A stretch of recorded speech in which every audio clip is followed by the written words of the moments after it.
तर मंत्रिमंडळ विस्तारासंदर्भात महायुतीच्या नेत्यांची आज मुंबईमध्ये महत्त्वाची बैठक होण्याची शक्यता आहे। मुख्यमंत्री देवेंद्र फडणवीस यांच्या दिल्लीतल्या बैठकीनंतर राज्यात महायुतीच्या तीनही नेत्यांची बैठक होईल अशी माहिती सूत्रांनी दिली आहे। 14 डिसेंबर रोजी महायुतीच्या मंत्रिमंडळाचा विस्तार होण्याची शक्यता आहे।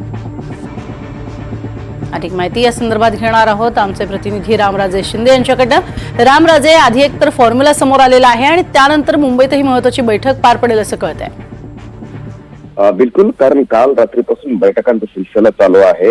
देवेंद्र फडणवीस यांनी जवळपास 7-8 बैठका केलेल्या आहेत, परंतु त्यामध्ये सगळ्यात महत्त्वाची बैठक म्हणजे की अमित शहा यांच्यासोबत झालेली बैठक। या बैठकीमध्ये फॉर्म्युला निश्चितपणे माहिती मिळते। भाजपला 20 मंत्रिपदे मिळणार आहेत, शिंदेंना शिवसेनेला 12 मंत्रिपदे दिली जाणार आहेत, तर एनसीपी अजित पवार यांना 10 मंत्रिपदे दिली जाणार असल्याची माहिती मिळते।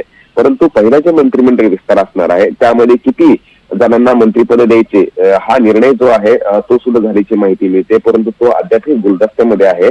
कारण एकनाथ शिंदेकडून सांगितलं जाते की सर्व 12च्या 12 मंत्रिपद म्हणजे की 100% कोटा जो आहे तो पहिल्याच शपथविधीच्या वेळेस भरला जावा, म्हणजेच की 12च्या 12 मंत्रिपदांनी आता शपथ घ्यावी असा त्यांचा आग्रह आहे आणि त्यावरच निर्णय झाल्याची सुद्धा माहिती मिळते।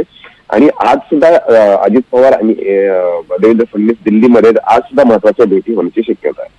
अगदी साधारण किती दिवस आता दिल्लीमध्ये असणार आहेत मुख्यमंत्री आणि त्यानंतर महत्त्वाची बैठक कधी होणार आहे? मुख्यमंत्री आज दुपारपर्यंत दिल्लीमध्ये असणार आहेत आणि दुपारनंतर अजित पवार आणि मुख्यमंत्री देवेंद्र फडणवीस हे दोघेही मुंबईला रवाना होणार आहेत। अगदी, मात्र शिंदे आलेले नाहीत, यामागे काही विशेष कारण? बिलकुल, कारण एकनाथ शिंदे येणं गरजेचं होतं परंतु ते आले नाहीत। यावरून अनेक कयास लावले जात आहेत।